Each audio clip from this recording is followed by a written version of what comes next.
तो हेलो दोस्तों, मैं कल ही उज्जैन से आई हूँ और मैं अपनी सिर्फ नींद पूरी कर रही हूँ, सो के उठी हूँ क्योंकि हम लोग 5 दिन उज्जैन में ही बिता के आए। मतलब उज्जैन के आसपास जितनी भी जगह थी हमने सब एक्सप्लोर की, सब घूमा हमने।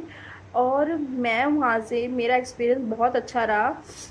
बट एक ही चीज़ के बारे में बोलना चाहूँगी कि वहाँ पर जो वीआईपी दर्शन हो रहे हैं कि जिसमें आपको 250-300 की टिकट्स लेके आपको हर बड़े मंदिर में आपको कम टाइम में दर्शन करने को मिलेगा। लेकिन उसका एक भी फ़ायदा नहीं है क्योंकि आपको नॉर्मल लाइन में भी बाहर से ही दर्शन करने को मिलेगा और वीआईपी लाइन में भी आपको बाहर से दूर से टीवी पे ही दर्शन करने को मिलेगा। चाहे आप महाकाल टेम्पल में चले जाओ, चाहे आप काल भैरव में चले जाओ, चाहे आप हरिसिद्धि में चले जाओ, चाहे आप ओमकारेश्वर में चले जाओ। हम लोग सब जगह गए थे। वहाँ पर आपको वीआईपी के टिकट्स तो मिल रहे हैं, लेकिन आप जाओगे वहाँ पर तो आपको कोई भी पास से दर्शन करने नहीं मिलेगा। और मेरे को एक बात समझ में नहीं आती कि चाहे आप पास से दर्शन करो, चाहे आप दूर से दर्शन करो, आपको उतनी ही श्रद्धा मिलने वाली है।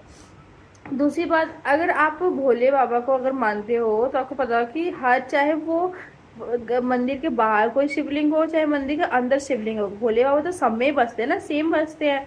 तो हम लोग ने बड़े मंदिरों में दर्शन करने की इतनी इम्पोर्टेंस दी है। मैं खुद ओमकारेश्वर में 4 घंटे लाइन में लगकर बिना पानी वानी के बिना कुछ के हम लोग वहाँ पर दर्शन करने पहुँचे। और फिर दर्शन करने के लिए कितना मिला आपको? एक झलक, मुझे लगता है मुझे एक झलक देखने को मिली होगी आपको। और शायद अगर पुलिस वाले आपको वो भी हटा दे तो वो भी नहीं देखने को मिलेगा।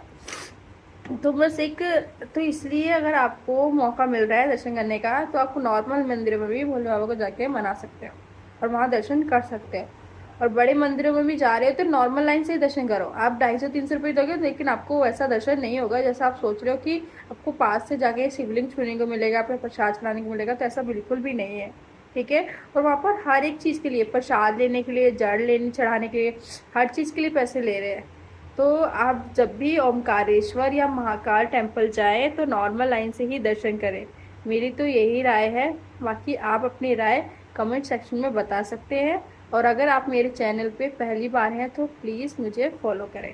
Thank you, bye.